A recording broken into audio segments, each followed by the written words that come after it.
ainda mais irritante. Ele ficou surpreso, enojado que condições tão estranhas a todos os seus propósitos, tão odiosamente desconectadas dos objetos com os quais ele se preocupava em se ocupar, o tivessem emboscado e agarrado quando ele não estava ciente.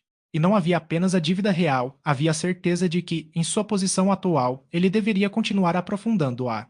Dois comerciantes de móveis em Bracing, cujas contas haviam sido incorridas antes de seu casamento e que despesas correntes não calculadas desde então o impediram de pagar, enviaram-lhe repetidamente cartas desagradáveis que chamaram sua atenção. Isso dificilmente poderia ter sido mais irritante para qualquer disposição do que para Ligatti, com seu intenso orgulho, sua aversão a pedir um favor ou ter uma obrigação para com qualquer pessoa. Ele havia desprezado até mesmo formar conjecturas sobre as intenções do SR.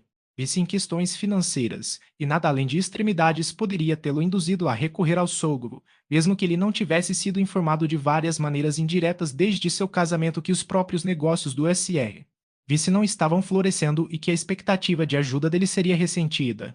Alguns homens confiam facilmente na prontidão dos amigos. Nunca na primeira parte de sua vida ocorreu a Ligatti que ele precisasse fazê-lo. Ele nunca pensou no que o empréstimo seria para ele, mas agora que a ideia havia entrado em sua mente, ele sentiu que preferia incorrer em qualquer outra dificuldade.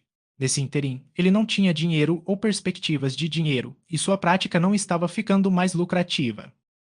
Não é de admirar que Ligatti não tivesse sido capaz de suprimir todos os sinais de problemas internos durante os últimos meses, e agora que Rosamond estava recuperando uma saúde brilhante, ele meditava em levá-la inteiramente em confiança em suas dificuldades.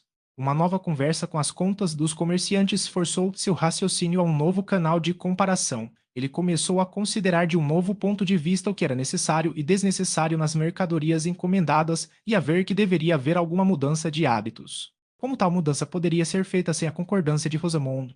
A ocasião imediata de abrir o fato desagradável para ela foi forçada a ele. Não tendo dinheiro, e tendo procurado em particular conselhos sobre qual garantia poderia ser dada por um homem em sua posição, Ligatti ofereceu a única boa segurança em seu poder ao credor menos peremptório, que era Ourives e Joalheiro, e que consentiu em assumir o crédito de estofador também, aceitando juros por um determinado prazo. A garantia necessária era uma nota fiscal de venda sobre os móveis de sua casa, o que poderia facilitar ao credor por um tempo razoável uma dívida no valor de menos de 400 libras, e o Ourives, S.R. Dover estava disposto a reduzi-lo pegando de volta uma parte do prato e qualquer outro artigo que estivesse como novo. Qualquer outro artigo era uma frase que implicava delicadamente joias e, mais particularmente, algumas ametistas roxas que custavam 30 libras, que Ligatti havia comprado como presente de noiva. As opiniões podem ser divididas quanto à sua sabedoria em tornar isso presente. Alguns podem pensar que era uma atenção graciosa a ser esperada de um homem como Ligatti e que a culpa de quaisquer consequências problemáticas estava na estreiteza da vida provinciana naquela época, que não oferecia conveniências para profissionais cuja fortuna não era proporcional aos seus gostos, também, na meticulosidade ridícula de Ligatti em pedir dinheiro a seus amigos. No entanto, parecia uma questão de nenhum momento para ele naquela bela manhã quando ele foi dar uma ordem final de pratos, na presença de outras joias extremamente caras, e como um acréscimo a pedidos cujo valor não havia sido calculado exatamente, 30 libras por ornamentos tão primorosamente adequados ao pescoço e aos braços de Rosamond dificilmente poderiam parecer excessivos quando não havia dinheiro pronto para exceder. Mas, nessa crise, a imaginação de Ligatti não pôde deixar de pensar na possibilidade de deixar as ametistas tomarem seu lugar novamente entre o estoque do SR. Dover, embora ele tenha recuado diante da ideia de propor isso a Rosamond, tendo sido despertado para discernir consequências que nunca tivera o hábito de traçar, ele estava se preparando para agir de acordo com esse discernimento com um pouco do rigor de forma alguma todo o que teria aplicado na busca de experimentos. Ele estava se irritando com esse rigor enquanto cavalgava de Bracing e meditava sobre as representações que deveria fazer a Rosamond. Era noite quando ele chegou em casa. Ele era intensamente miserável, esse homem forte de 29 anos e de muitos dons. Ele não estava dizendo com raiva consigo mesmo que havia cometido um erro profundo, mas o erro estava agindo nele como uma doença crônica reconhecida, misturando suas importunações incômodas com todas as perspectivas e enfraquecendo todos os pensamentos. Enquanto caminhava pela passagem para a sala de estar, ouviu o piano e o canto. Claro, a Gisela estava lá. Já se passaram algumas semanas desde que Will se separou de Dorothea, mas ele ainda estava no antigo posto em Middlemarch. Ligatti não tinha nenhuma objeção em geral à vinda de Ladislau, mas agora ele estava irritado por não conseguir encontrar sua lareira livre. Quando ele abriu a porta, os dois cantores seguiram em direção à nota-chave, levantando os olhos e olhando para ele, mas não considerando sua entrada como uma interrupção. Para um homem irritado com seu arnês como o pobre Ligate, não é reconfortante ver duas pessoas gorjeando para ele, quando ele entra com a sensação de que o dia doloroso ainda tem dores reservadas. Seu rosto, já mais pálido do que o normal, fez uma carranca enquanto ele atravessava a sala e se jogava em uma cadeira. Os cantores, sentindo-se desculpados pelo fato de terem apenas 3 compassos para cantar, agora se viraram.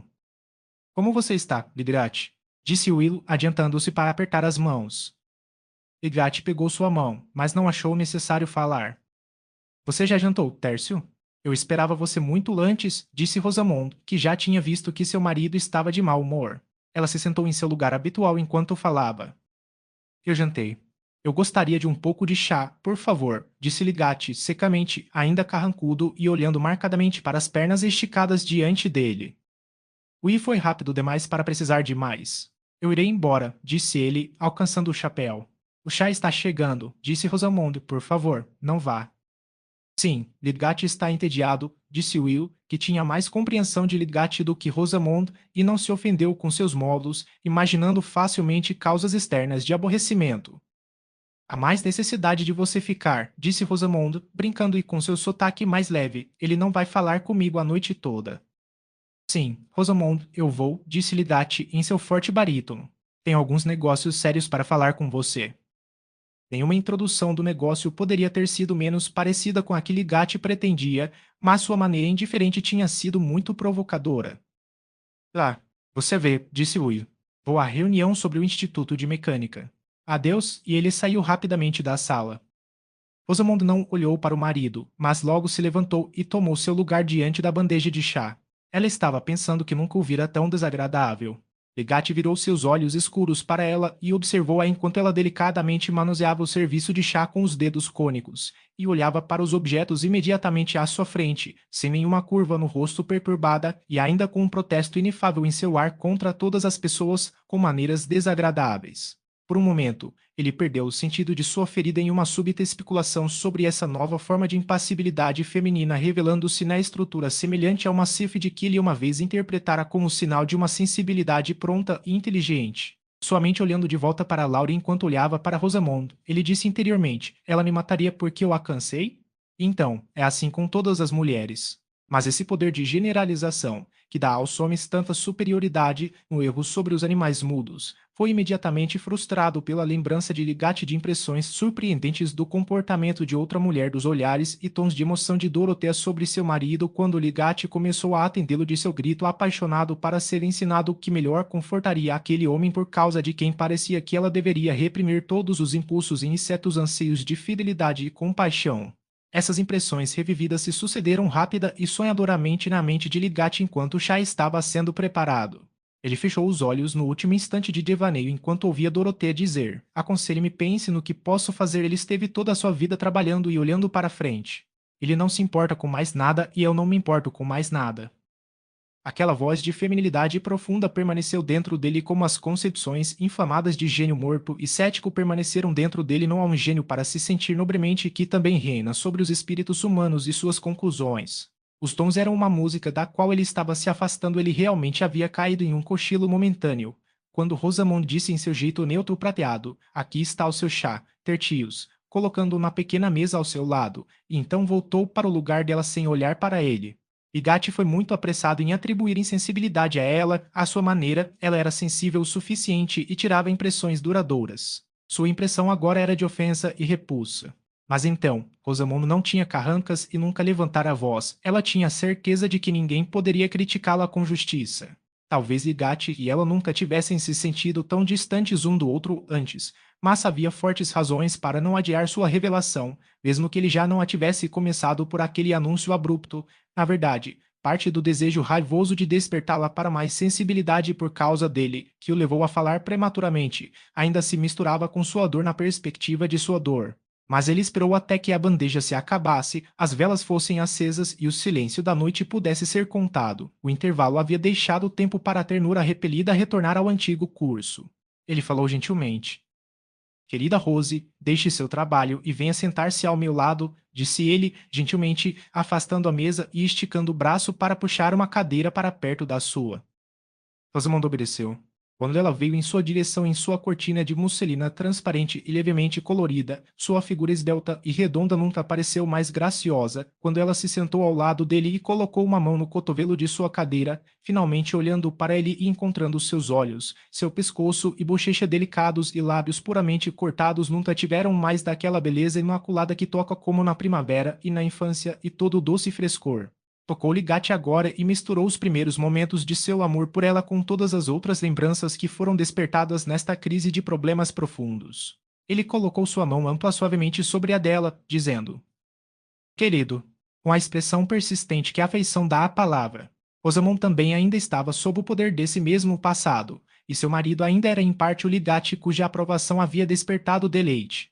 Ela afastou levemente o cabelo da testa, depois colocou a outra mão na dele e teve consciência de perdoá-lo. Sou obrigado a lhe dizer o que vai machucá-la, Rose. Mas há coisas que marido e mulher devem pensar juntos. Ouso dizer que já lhe ocorreu que estou com pouco dinheiro. Ligatti fez uma pausa, mas Rosamond virou o pescoço e olhou para um vaso na lareira. Não consegui pagar todas as coisas que tínhamos que comprar antes de nos casarmos, e houve despesas desde então que fui obrigada a pagar. A consequência é que há uma grande dívida em Bracim de 380 libras que vem me pressionando há um bom tempo e, de fato, estamos nos aprofundando a cada dia, pois as pessoas não me pagam mais rápido porque os outros querem o dinheiro. Eu me esforcei para mantê-lo longe de você enquanto você não estava bem, mas agora devemos pensar juntos sobre isso e você deve me ajudar. O que posso fazer, Tertius? Disse Rosamond, voltando os olhos para ele novamente. Aquele pequeno discurso de 4 palavras, como tantos outros em todas as línguas, é capaz, por inflexões vocais variadas, de expressar todos os estados mentais, da penumbra impotente à percepção argumentativa exaustiva, da mais completa comunhão autodevotada à mais neutra indiferença. A expressão fina de Rosamond lançou nas palavras o que posso eu fazer. Tanta neutralidade quanto eles podiam suportar. Eles caíram como um calafrio mortal na ternura despertada de Ligatti. Ele não se indignou, sentiu um afundamento muito triste do coração. E quando ele falou novamente, foi mais no tom de um homem que se força a cumprir uma tarefa. É necessário que você saiba, porque eu tenho que dar segurança por um tempo, e um homem deve vir fazer um inventário dos móveis. Rosamond coloriu profundamente. Você não pediu dinheiro ao papai? Ela disse, assim que pôde falar. Não. Então devo perguntar a ele. Ela disse, soltando as mãos das de Ligatti e levantando-se para ficar a 2 metros de distância dele. Não, Rose, disse Ligatti decididamente. É tarde demais para fazer isso. O inventário será iniciado amanhã. Lembre-se de que é uma mera segurança. Não fará diferença. É um assunto temporário. Insisto que seu pai não saberá, a menos que eu decida contar a ele, acrescentou Ligatti com uma ênfase mais peremptória. Isso certamente era cruel, mas Rosamund o havia jogado de volta na expectativa maligna do que ela faria em termos de desobediência silenciosa e constante. A indelicadeza parecia imperdoável para ela. Ela não era dada a chorar e não gostava, mas agora seu queixo e lábios começaram a tremer e as lágrimas brotaram. Talvez não fosse possível para Ligatti, sob o duplo estresse da dificuldade material externa e de sua própria resistência orgulhosa às consequências semelhantes, imaginar plenamente o que essa provação repentina foi para uma jovem criatura que não conhecera nada além de indulgência e cujos sonhos tinham sido todos de nova indulgência, mais exatamente ao seu gosto. Mas ele queria poupá-la o máximo que pudesse, e suas lágrimas o cortaram no coração. Ele não pôde falar novamente imediatamente, mas Rosamond não continuou soluçando. Ela tentou vencer sua agitação e enxugou as lágrimas, continuando a olhar para a lareira. Tente não sofrer, querida, disse Ligatti, virando os olhos para ela. O fato de ela ter escolhido se afastar dele neste momento de seu problema tornou tudo mais difícil de dizer, mas ele deve absolutamente continuar. Devemos nos preparar para fazer o que for necessário. Fui eu quem falhou. Deveria ter visto que não podia me dar ao luxo de viver dessa maneira. Mas muitas coisas disseram contra mim em minha prática, e realmente só agora diminuiu para um ponto baixo. Posso recuperá-lo, mas enquanto isso devemos mudar nosso modo de vida. Vamos resistir a isso. Quando eu tiver dado essa segurança, terei tempo para olhar ao meu redor, e você é tão inteligente que, se voltar sua mente para administrar, me ensinará a ter cuidado. Tenho sido um patife imprudente sobre a quadratura dos preços, mas venha, querida, sente-se e me perdoe. Ligatti estava curvando o pescoço sob o jugo como uma criatura que tinha garras, mas que também tinha razão, o que muitas vezes nos reduz à mansidão. Quando ele disse as últimas palavras em tom de súplica, Rosamond voltou para a cadeira ao seu lado. Sua autoculpa deu-lhe alguma esperança de que ele atenderia à sua opinião, e ela disse: Porque você não pode adiar o inventário. Você pode mandar os homens embora amanhã quando eles vierem. Não vou mandá-los embora, disse Ligati, a peremptoriedade aumentando novamente. De alguma utilidade explicar? Se saíssemos de Middlemarch, é claro que haveria uma venda, e isso também serviria. Mas não vamos deixar Middlemarch. Tenho certeza, Tércio, que seria muito melhor fazê-lo. Porque não podemos ir a Londres. Ou perto de Durham, onde sua família é conhecida? Não podemos ir a lugar nenhum sem dinheiro, Rosamond. Seus amigos não gostariam que você ficasse sem dinheiro. E certamente esses comerciantes odiosos podem ser levados a entender isso e a esperar, se você fizer representações adequadas a eles. Esta é a ociosa Rosamond, disse Ligati, com raiva.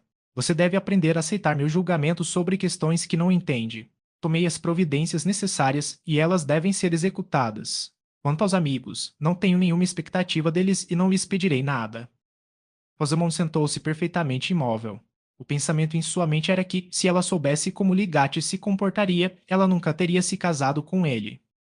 Não temos tempo a perder agora com palavras desnecessárias, querida, disse Ligati, tentando ser gentil novamente. Há alguns detalhes que quero considerar com você. Dover disse que vai levar uma boa parte do prato de volta e qualquer uma das joias que gostarmos. Ele realmente se comporta muito bem. Devemos ficar sem colheres e garfos então, disse Rosamond, cujos lábios pareciam ficar mais finos com a magreza de sua expressão. Ela estava determinada a não fazer mais resistência ou sugestões. Oh não, querida, disse Ligati. Mas olhe aqui, continuou ele, tirando um papel do bolso e abrindo-o. Aqui está o relato de Dover. Veja, marquei vários artigos que, se os devolvêssemos, reduziriam a quantidade em 30 libras ou mais. Eu não marquei nenhuma das joias. Ligati realmente sentiu esse ponto da joia muito amargo para si mesmo, mas ele havia superado o sentimento por meio de argumentos severos. Ele não podia propor a Rosamond que ela devolvesse qualquer presente em particular, mas dissera a si mesmo que era obrigado a colocar a oferta de Dover diante dela e sua inspiração interior poderia facilitar o caso. É inútil para mim olhar, Tércio, disse Rosamond, calmamente, você vai devolver o que quiser. Ela não voltava os olhos para o papel e Ligati, corando até a raiz do cabelo, puxou para trás e deixou cair sobre o joelho. Enquanto isso, Rosamond saiu silenciosamente da sala, deixando Ligati desamparado e se perguntando: ela não estava voltando? Parecia que ela não se identificara mais com ele do que se fossem criaturas de espécies diferentes e interesses opostos. Ele jogou a cabeça e enfiou as mãos nos bolsos com uma espécie de vingança. Ainda havia ciência, ainda havia bons objetos para trabalhar. Ele ainda deve dar um puxão ainda mais forte porque outras satisfações estavam indo. Mas a porta se abriu e Rosamond entrou novamente. Ela carregava a caixa de couro contendo as ametistas e uma pequena cesta ornamental que continha outras caixas, e colocando-as na cadeira onde estivera sentada, disse ela, com perfeita propriedade em seu ar: Estas são todas as joias que você já me deu. Você pode devolver o que quiser e também do prato. Você não vai, é claro, esperar que eu fique em casa amanhã. Eu irei para a casa do papai. Para muitas mulheres, o olhar que Ligati lançou para ela teria sido mais terrível do que um de raiva. Tinha uma citação desesperada da distância que ela estava colocando entre elas. E quando você voltará? Ele disse, com um tom amargo em seu sotaque. Oh, à noite. É claro que não mencionarei o assunto para mamãe. Rosamond estava convencida de que nenhuma mulher poderia se comportar de maneira mais irrepreensível do que estava se comportando, e ela foi sentar-se à mesa de trabalho. Ligati sentou-se meditando por um minuto ou dois, e o resultado foi que ele disse, com um pouco da velha emoção em seu tom: Agora que estamos unidos, Rose, você não deve me deixar sozinho no primeiro problema que veio. Certamente não, disse Rosamond, farei tudo o que me convém fazer. Não é certo que a coisa seja deixada para os criados ou que eu tenha que falar com eles sobre isso. E serei obrigado a sair não sei quão cedo.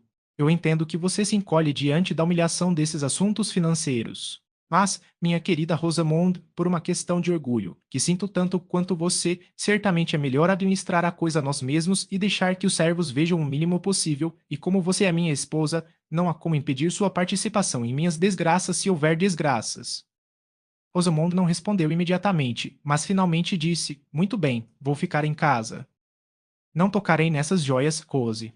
Leve-os embora novamente. Mas vou escrever uma lista de pratos que podemos devolver e que podem ser embalados e enviados imediatamente.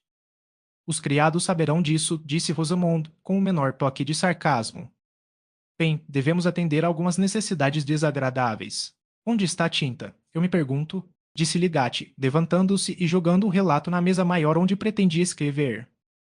Rosamond foi alcançar o tinteiro e, depois de colocá-lo sobre a mesa, ia se afastar, quando Ligati, que estava por perto, colocou o braço em volta dela e a puxou para si, dizendo: Venha, querida, vamos fazer o melhor das coisas. Será apenas por um tempo, espero, que teremos que ser mesquinhos e específicos. Veja, sua cordialidade nativa levou muito tempo para ser saciada, e faz parte da masculinidade para um marido sentir profundamente o fato de que uma garota inexperiente se meteu em problemas ao se casar com ele. Ela recebeu o beijo dele e o devolveu fracamente, e assim uma aparência de concordância foi recuperada por um tempo. Mas Ligati não pôde deixar de olhar para frente com pavor para as inevitáveis discussões futuras sobre gastos e a necessidade de uma mudança completa em seu modo de vida. Capítulo 59. Eles disseram que antigamente a alma tinha forma humana, mas menor, mais sutil do que o eu carnal, então vagava para arejar quando quisesse. E veja, ao lado de seu rosto de querubim flutua uma forma de lábios pálidos sussurrando aéreos seus sussurros naquela pequena concha em seu ouvido.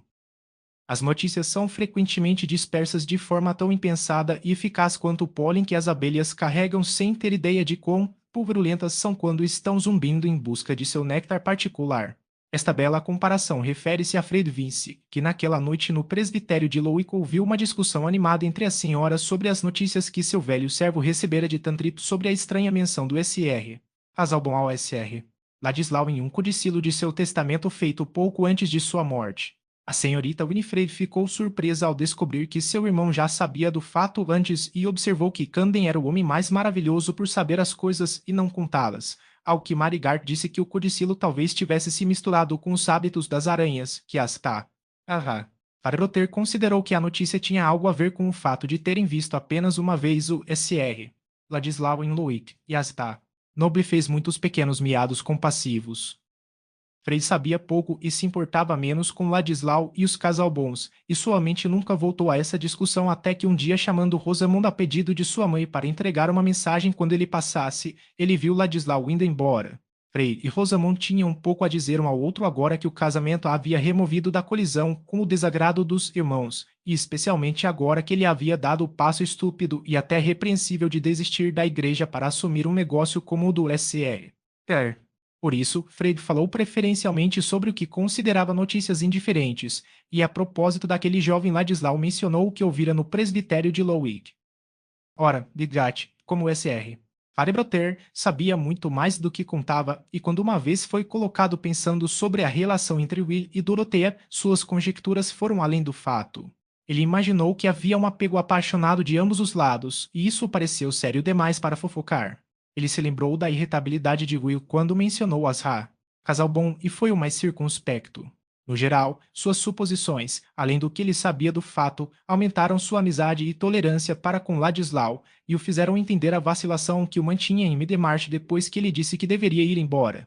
Era significativo da separação entre a mente de Ligati e a de Rosamund que ele não tivesse nenhum impulso de falar com ela sobre o assunto. Na verdade, ele não confiava muito em sua reticência em relação a Will. E ele estava bem ali, embora ele não tivesse visão da maneira como sua mente agiria ao incentivá-la a falar. Quando ela repetiu a notícia de Frei para Lidiate, ele disse: Tome cuidado para não deixar cair a menor dica para Ladislau, Rose. É provável que ele voe como se você o insultasse. Claro que é um caso doloroso. Rosamund virou o pescoço e deu um tapinha no cabelo, parecendo a imagem de uma plácida indiferença. Mas da próxima vez que Will veio quando Lidate estava fora, ela falou ironicamente sobre ele não ir a Londres como ele havia ameaçado. Eu sei tudo sobre isso. Eu tenho um passarinho confidencial, disse ela, mostrando ares muito bonitos de sua cabeça sobre o pouco de trabalho erguido entre os dedos ativos. Há um imã poderoso neste bairro. Para ter certeza de que existe.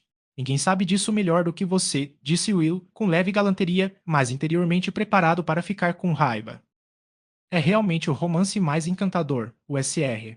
Casalbon com ciúmes e prevendo que não havia mais ninguém com quem Asra. Casalbon gostaria tanto de se casar, e ninguém que gostaria tanto de se casar com ela como um certo cavalheiro. Então traçaram um plano para estragar tudo, fazendo-a perder sua propriedade se ela se casasse com aquele cavalheiro, e não tenho dúvidas de que o fim será completamente romântico. Grande Deus! O que você quer dizer? disse Will, corando o rosto e as orelhas, suas feições parecendo mudar como se ele tivesse dado uma sacudida violenta. Não brinque, diga-me o que você quer dizer. Você realmente não sabe? Disse Rosamond, não mais brincalhona e não desejando nada melhor do que contar para que ela pudesse evocar efeitos. Não, ele respondeu, impaciente. Não sabe que o SR. Casalbon deixou em seu testamento que, se Asra, Casalbon se casar com você, ela perderá todos os seus bens. Como você sabe que é verdade? Disse Will, ansiosamente. Meu irmão Fred ouviu isso dos Farebroters. Will levantou-se da cadeira e alcançou o chapéu. Ouso dizer que ela gosta mais de você do que da propriedade, disse Rosamond, olhando para ele à distância. Por favor, não diga mais nada sobre isso, disse Will em um tom rouco extremamente diferente de sua voz leve usual. É um insulto horrível para ela e para mim. Então ele se sentou distraidamente, olhando para ele, mas não vendo nada. Agora você está com raiva de mim, disse Rosamond. É muito ruim ter malícia. Você deveria ser grato a mim por lhe dizer.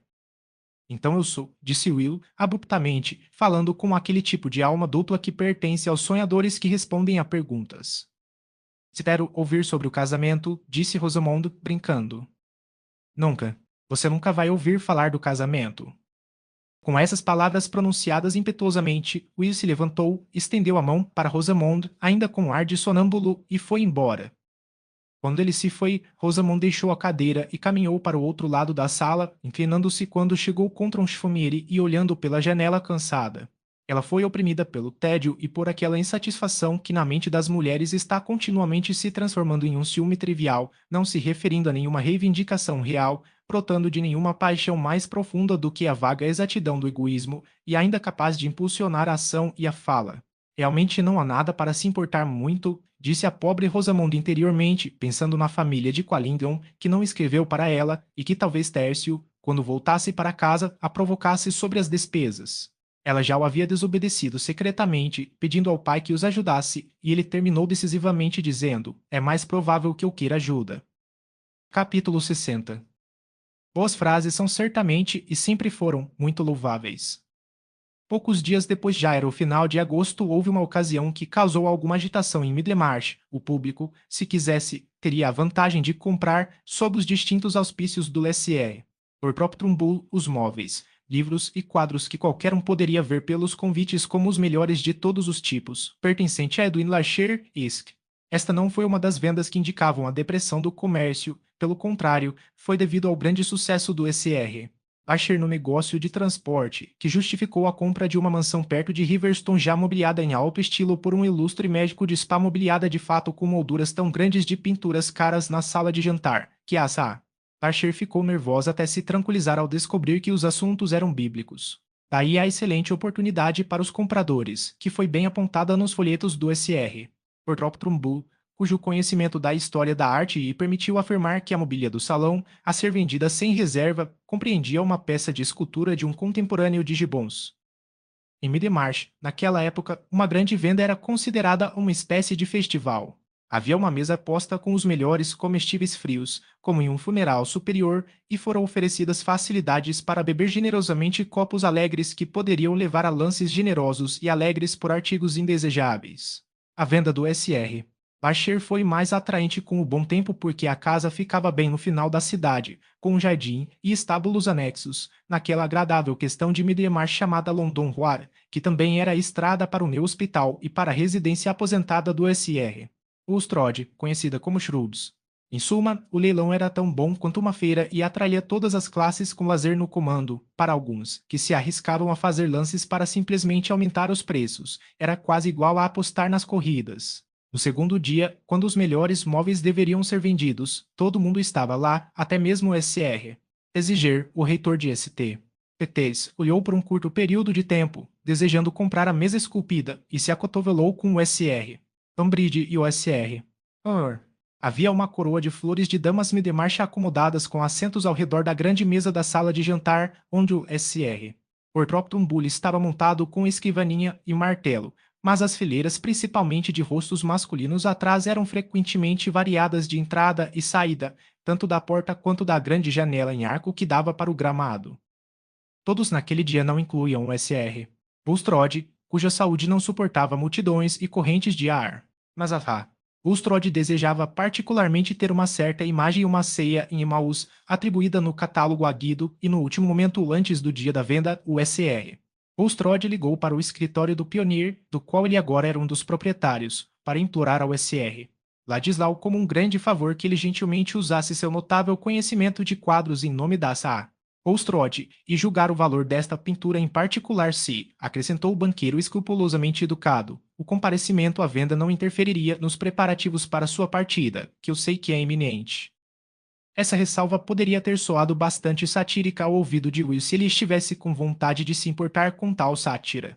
Referia-se a um entendimento firmado muitas semanas antes com os proprietários do jornal, de que ele deveria ter a liberdade de entregar a administração ao subeditor que vinha treinando a qualquer dia que quisesse, já que ele desejava finalmente deixar-me de marche. Mas visões indefinidas de ambição são fracas contra a facilidade de fazer o que é habitual ou sedutoramente agradável, e todos nós conhecemos a dificuldade de realizar uma resolução quando secretamente desejamos que ela se torne desnecessária.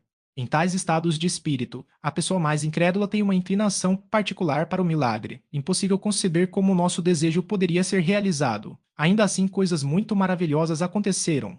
Will não confessou essa fraqueza para si mesmo, mas demorou. De que adiantava ir a Londres naquela época do ano? Os homens do Ruby que se lembrariam dele não estavam lá, e no que diz respeito à escrita política, ele preferia por algumas semanas continuar como pioneiro. No momento presente, no entanto, quando o SR. Bulstrode estava falando com ele tinha uma resolução fortalecida de ir e uma resolução igualmente forte de não ir até que visse mais uma vez Dorothea. Por isso, ele respondeu que tinha motivos para adiar um pouco sua partida e ficaria feliz em ir à venda.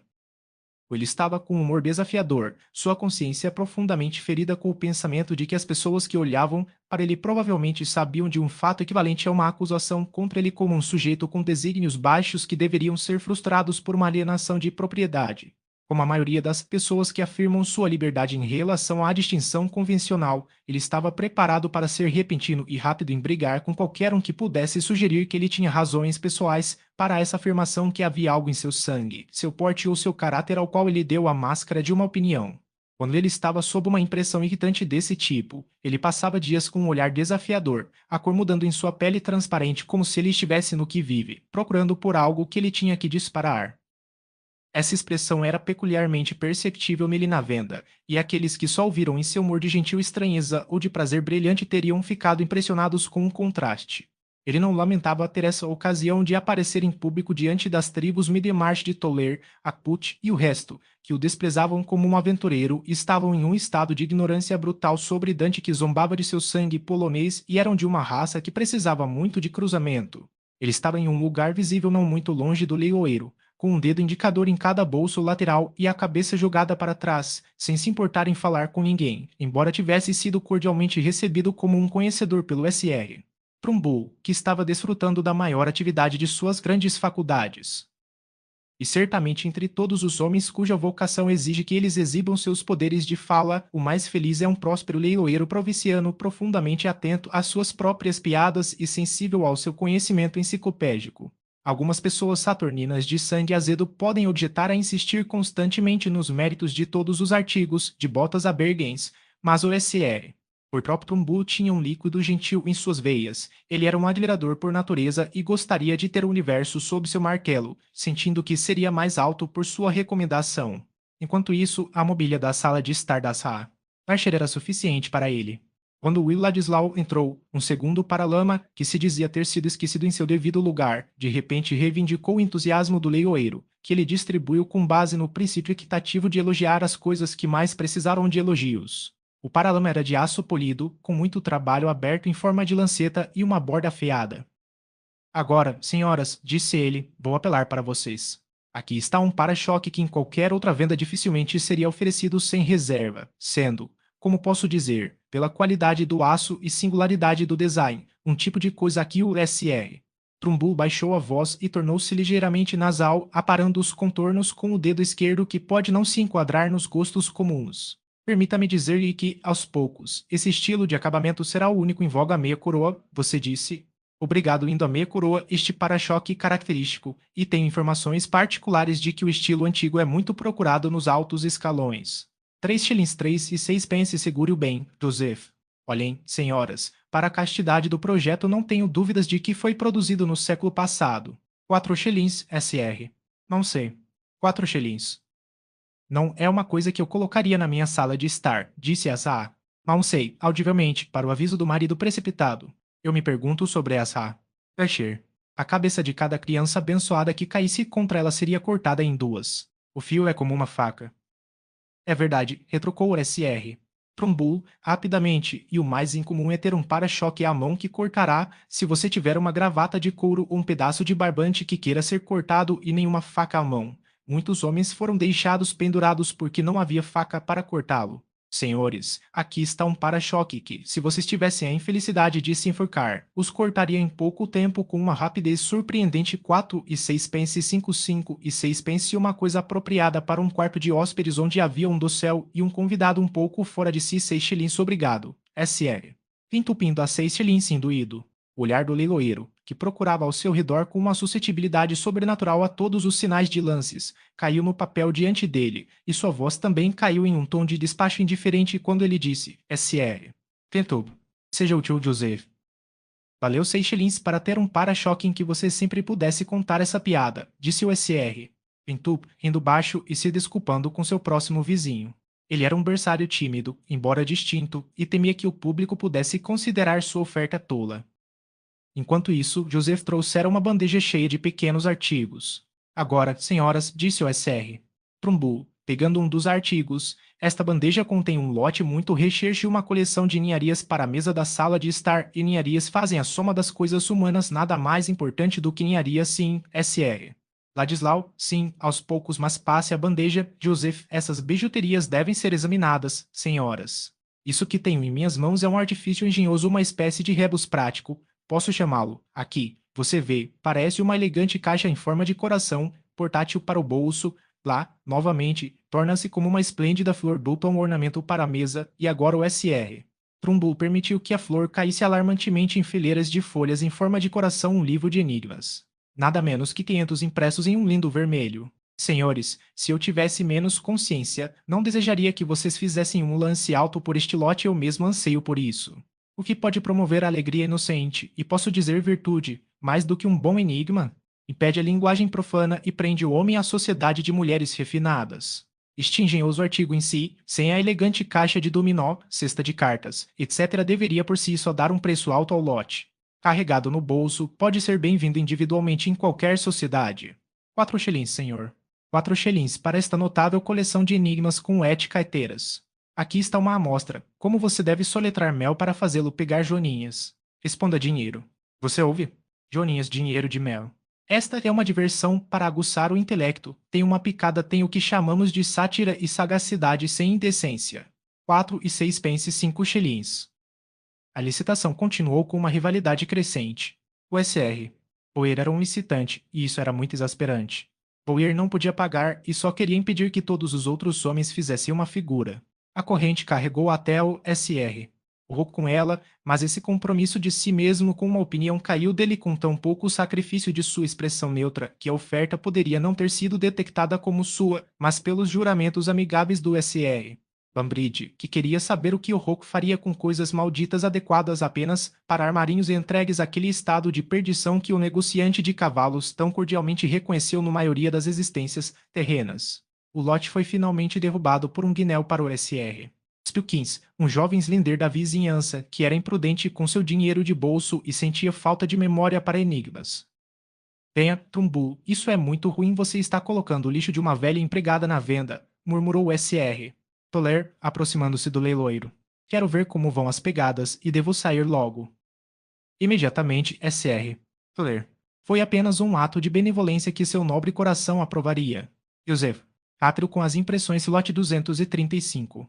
Agora, senhores, vocês que são conhecedores, vocês vão ter um deleite. Aqui está uma gravura do Duque de Wellington cercado por seu cajado no campo de Waterloo, e não obstante os eventos recentes que, por assim dizer, envolveram nosso grande herói em uma nuvem, ousarei dizer, pois um homem em minha linhagem não deve ser soprado por ventos políticos, que um assunto mais refinado da ordem moderna, pertencente ao nosso próprio tempo e época, o entendimento do homem dificilmente poderia conceber. Os anjos podem, talvez, mas não os homens, senhores, não os homens.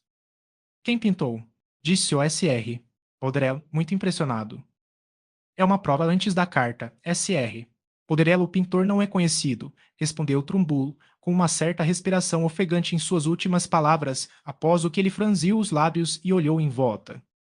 Vou dar um lance de 1 libra, disse o SR. Poderelo, em um tom de emoção resolvida, como de um homem pronto para se colocar na brecha. Seja por admiração ou pena, ninguém aumentou o preço para ele. Em seguida, vieram 2 gravuras holandesas pelas quais o Sr. Toller estava ansioso e, depois de obtê-las, foi embora. Outras gravuras, e depois algumas pinturas, foram vendidas aos principais médias que vieram com um desejo especial por elas, e houve um movimento mais ativo do público para dentro e para fora, alguns, que haviam comprado o que queriam, indo embora, outros chegando bem recentemente, o de uma visita temporária aos refrescos que estavam espalhados sob a marquise no gramado. Era essa marquise que o Sr. Bambridge estava decidido a comprar, e ele parecia gostar de olhar para dentro dela com frequência, como uma antecipação de sua posse. Na última ocasião de seu retorno, observou-se que ele trazia consigo um novo companheiro, um estranho para o Sr. Trumbull e todos os outros, cuja aparência, no entanto, levava à suposição de que ele poderia ser um parente do negociante de cavalos também dado à indulgência. Seus grandes bigodes, arrogância imponente e balanço da perna faziam dele uma figura impressionante, mas seu terno preto, um tanto surrado nas bordas, causou a inferência prejudicial de que ele não era capaz de se dar ao luxo de tanta indulgência quanto gostaria. Quem é que você pegou, bom? Disse o SR. Oak, à parte. Pergunte a ele você mesmo, respondeu o SR. Bambridge. Ele disse que tinha acabado de sair da estrada. O SR. O Roco olhou para o estranho, que estava recostado em sua bengala com uma mão, usando o palito com a outra e olhando ao redor com uma certa inquietação, aparentemente sob o silêncio imposto a ele pelas circunstâncias. Por fim, a ceia em Emmaus foi apresentada, para imenso alívio de Will, pois ele estava ficando tão cansado dos procedimentos que recuou um pouco e encostou o ombro na parede logo atrás do leiloeiro. Ele agora se adiantou novamente, e seus olhos pegaram o estranho conspícuo, que, para sua surpresa, estava olhando para ele marcadamente. Mas Will foi imediatamente apelado pelo SR. Tomou. Sim, SR. Ladislau, sim, isso lhe interessa como conhecedor, eu acho. É um prazer, continuou o leiloeiro com um fervor crescente, ter uma imagem como esta para mostrar a uma companhia de damas e cavalheiros, uma imagem que vale qualquer quantia para um indivíduo cujos meios estavam no mesmo nível de seu julgamento. É uma pintura da escola italiana do célebre Guido, o maior pintor do mundo, o chefe dos velhos mestres, como são chamados eu acho, porque eles estavam tramando uma ou duas coisas além da maioria de nós de posse de segredos agora perdidos para a maior parte da humanidade.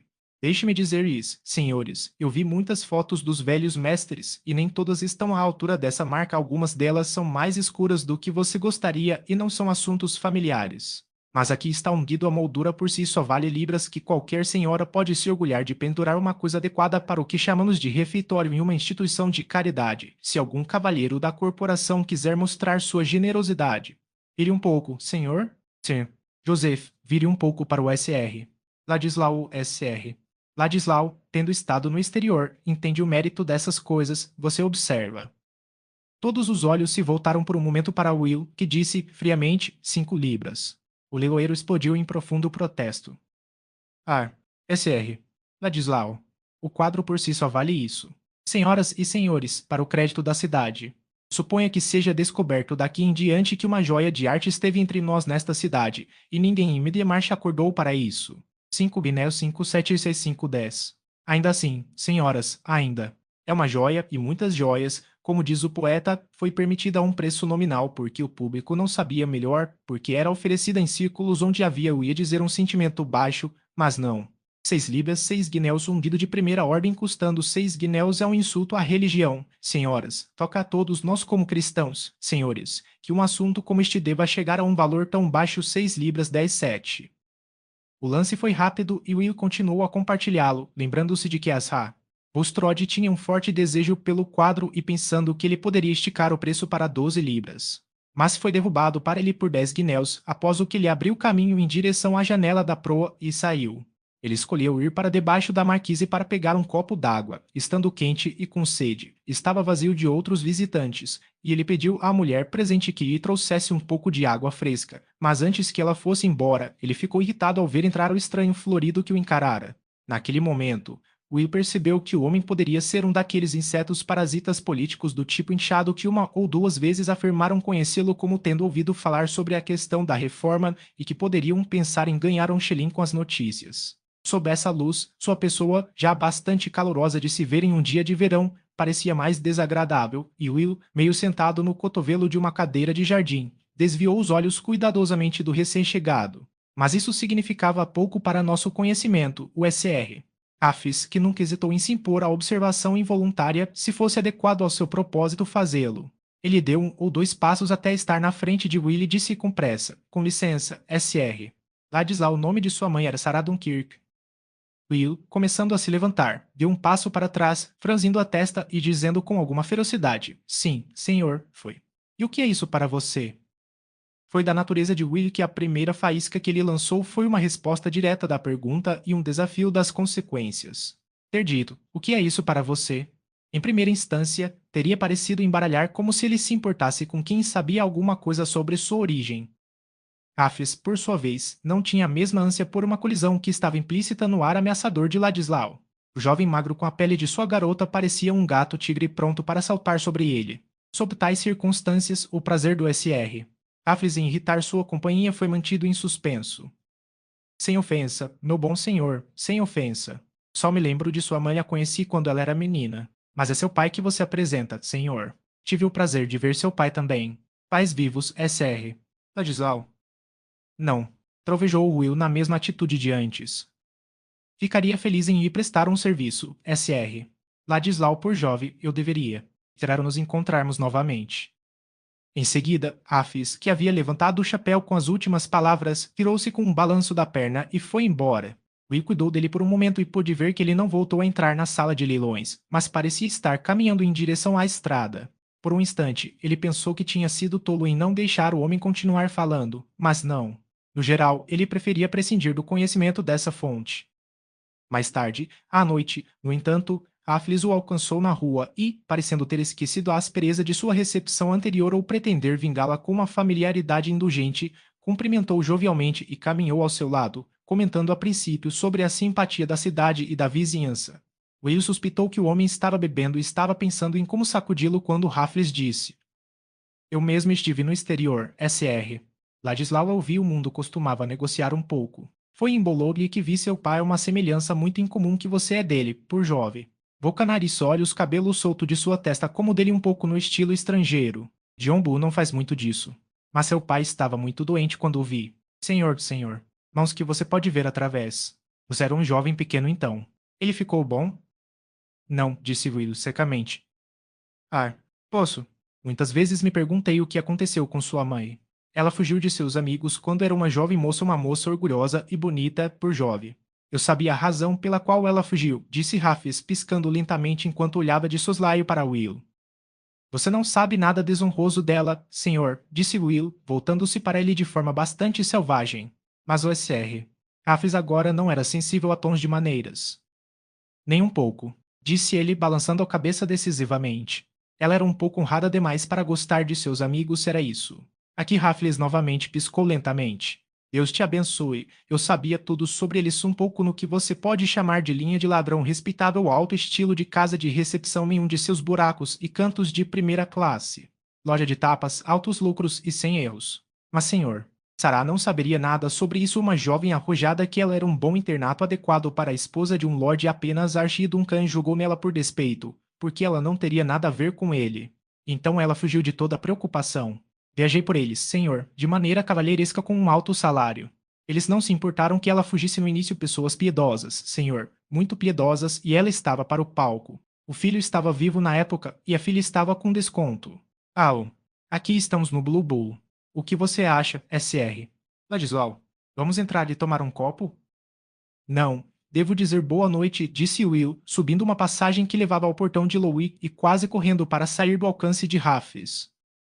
Ele caminhou um longo tempo na estrada de Louis para longe da cidade, feliz com a escuridão estrelada quando ela chegou. Ele sentiu como se tivesse sido jogado sujeira sobre ele em meio a gritos de desprezo. Havia isso para confirmar a declaração do sujeito que sua mãe nunca lhe diria o motivo pelo qual ela havia fugido de sua família. Poço, que ele era, Will Ladislau, o pior, supondo que a verdade sobre aquela família fosse a mais feia? Sua mãe enfrentou dificuldades para se separar delas. Mas se os amigos de Doroteia soubessem dessa história, se os chetanos soubessem, eles teriam uma cor fina para dar às suas suspeitas um motivo bem-vindo para pensar que ele não estava apto para se aproximar dela. No entanto, deixe-os suspeitar do que quisessem, eles se encontrariam errados. Eles descobririam que o sangue em suas veias estava tão livre da mancha da mesquinhez quanto o deles. Capítulo 61. As inconsistências, respondeu Imlac, não podem ser ambas corretas, mas imputadas ao homem podem ser ambas verdadeiras. As celas.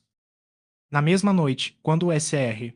Bulstrode voltou de uma viagem a Bracinda Negócios, sua boa esposa o encontrou no saguão de entrada e o atraiu para sua sala de estar privada. Nicholas, disse ela, fixando seus olhos honestos nele ansiosamente, tem havido um homem tão desagradável aqui perguntando por você, isso me deixou bastante desconfortável. Que tipo de homem, minha querida? Disse o Sr. Bulstrode, terrivelmente certo da resposta. Um homem de rosto vermelho com grandes bigodes e muito atrevido em seus modos. Ele declarou que era um velho amigo seu e disse que você lamentaria não vê-lo. Ele queria esperar por você aqui, mas eu disse a ele que ele poderia vê-lo no banco amanhã de manhã. Ele era mais atrevido. Olhou para mim e disse que seu amigo Nick tinha sorte com as esposas. Não acredito que ele teria ido embora se Dusher não tivesse quebrado sua corrente e vindo correndo no cascalho, pois eu estava no jardim. Então eu disse, é melhor você ir embora, o cachorro é muito feroz e não posso segurá-lo. Você realmente sabe alguma coisa sobre um homem assim? Acredito saber quem ele é, minha querida, disse o Sr. Bulstrode, em sua voz suave, um infeliz desgraçado dissoluto a quem ajudei demais nos dias passados. No entanto, presumo que você não será incomodado por ele novamente. Ele provavelmente virá ao banco para mendigar, sem dúvida. Nada mais foi dito sobre o assunto até o dia seguinte, quando o Sr.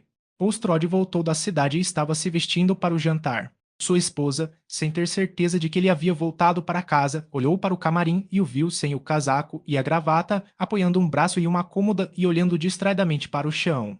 Ele começou nervosamente e olhou para cima quando ela entrou. Você parece muito doente, Nicholas. Há algo de errado. Tenho muita dor de cabeça, disse o Sr. Bulstrode, que adoecia com tanta frequência que sua esposa estava sempre pronta para acreditar nessa causa da depressão. Sente-se e deixe-me esfregar com vinagre. Fisicamente, o Sr. Bulstrode não queria o vinagre, mas moralmente a atenção afetuosa o acalmava. Embora sempre educado, era seu hábito receber esses serviços com frieza conjugal, como dever de sua esposa. Mas hoje, enquanto ela se inclinava sobre ele, ele disse, você é muito boa, Harriet, em um tom que tinha algo de novo em seu ouvido. Ela não sabia exatamente qual era a novidade, mas a solicitude de sua mulher se transformou em um pensamento veloz de que ele poderia ter uma doença. Alguma coisa te preocupou? Ela disse, aquele homem veio até você no banco. Sim, era como eu supunha. Ele é um homem que em algum momento poderia ter feito melhor, mas ele se afundou em uma criatura bêbada e debochada. Ele já foi embora, disse Azar. Bulstrode, ansiosamente, mas por certas razões ela se absteve de acrescentar. Foi muito desagradável ouvi-lo se chamar de seu amigo. Naquele momento, ela não gostaria de dizer nada que implicasse sua consciência habitual de que as conexões anteriores de seu marido não estavam exatamente no mesmo nível das suas. Não que ela soubesse muito sobre eles. O fato de seu marido ter sido empregado em um banco, de ter entrado no que chamou de negócios da cidade e ganhado uma fortuna antes dos 33 anos, de ter se casado com uma viúva muito mais velha do que ele, uma dissidente e, de outras maneiras, provavelmente daquela qualidade desvantajosa geralmente perceptível em uma primeira esposa assim querida, com o julgamento desapaixonado de uma segunda, era quase tanto quanto ela se preocupou em aprender além dos vislumbres que a narrativa do Sr. Bulstrode ocasionalmente dava de sua inclinação inicial para a religião, sua inclinação para ser um pregador e sua associação com esforços missionários e filantrópicos. Ela acreditava nele como um homem excelente, cuja piedade carregava uma eminência peculiar por pertencer a um leigo, cuja influência havia voltado sua própria mente para a seriedade e cuja parcela de bem perecível havia sido o meio de elevar sua própria posição. Mas ela também gostava de pensar que era bom em todos os sentidos para o Sr. Bulstrode ter conquistado a mão de Harriet Vince, cuja família era inegável em uma luz de Middlemarch, uma luz melhor certamente do que qualquer outra lançada nas vias públicas de Londres ou nos pátios das capelas dissidentes. A mente provinciana não reformada desconfiava de Londres, enquanto a verdadeira religião salvava em todos os lugares. A honesta Bulstrode estava convencida de que ser salvo na igreja era mais respeitável. Ela desejava tanto ignorar os outros que seu marido já havia sido um dissidente de Londres, que gostava de mantê-lo fora de vista, mesmo ao falar com ele. Ele estava bem ciente disso, na verdade, em alguns aspectos, ele tinha bastante medo dessa esposa ingênua, cuja piedade imitativa e mundanismo nativo eram igualmente sinceras, que não tinha nada do que se envergonhar e com quem ele se casou por uma inclinação completa ainda subsistente. Mas seus temores eram tais que pertenciam a um homem que se preocupa em manter sua supremacia reconhecida, a perda da alta consideração de sua esposa, como de todos os outros que não o odiavam claramente por inimizade com a verdade, seria como o começo da morte para ele. Quando ela disse: "Ele já foi embora." "Oh, eu acredito que sim", respondeu ele, com um esforço para lançar o máximo de despreocupação sobre a possível em seu tom. Mas, na verdade, o SR. Ostrod estava muito longe de um estado de confiança silenciosa. Na entrevista no banco, Affles deixou evidente que sua ânsia de atormentar era quase tão forte nele quanto qualquer outra ganância. Ele disse francamente que havia saído do caminho para vir a Middlemarch apenas para olhar ao seu redor e ver se o bairro seria adequado para ele morar. Ele certamente tinha algumas dívidas para pagar mais do que esperava, mas as 200 libras ainda não haviam acabado. 25 seriam suficientes para ele ir embora por enquanto. O que ele queria principalmente era ver seu amigo Nick e sua família, e saber tudo sobre a prosperidade de um homem a quem ele era tão apegado. Aos poucos, ele poderia voltar para uma estadia mais longa. Desta vez, Affles se recusou a ser visto fora das instalações, como ele expressou, recusou-se a deixar Middlemarch sob os olhos de Bulstrode. Ele pretendia ir de carruagem no dia seguinte se quisesse. Bulstrode sentiu-se impotente. Nem ameaças nem persuasão poderiam valer. Ele não podia contar com nenhum medo persistente nem com nenhuma promessa. Pelo contrário, ele sentia uma certeza fria em seu coração de que Raffles, a menos que a providência enviasse a morte para impedi-lo, voltaria a Middlemarch em breve. E essa certeza era um terror. Não era que ele estivesse em perigo de punição legal ou mendicância. Ele corria o risco apenas de ver revelados ao julgamento de seus vizinhos e à percepção triste de sua esposa certos fatos de sua vida passada que o tornariam objeto de desprezo e o opróbrio da religião com a qual ele se associara diligentemente. O terror de ser julgado aguça a memória, envia um olhar inevitável sobre aquele passado há muito não visitado que tem sido habitualmente lembrado apenas em frases gerais. Mesmo sem memória, a vida está ligada por uma zona de dependência em crescimento e decadência, mas a memória intensa força um homem a possuir seu passado censurável. Com a memória doendo como uma ferida reaberta, o passado de um homem não é simplesmente uma história morta, uma preparação desgastada do presente, não é um erro arrependido sacudido da vida, é uma parte ainda trêmula de si mesmo, trazendo arrepios e sabores amargos e os formigamentos de uma vergonha merecida. Nessa segunda vida, o passado de Bulstrode agora havia subido, apenas os prazeres dele pareciam ter perdido sua qualidade.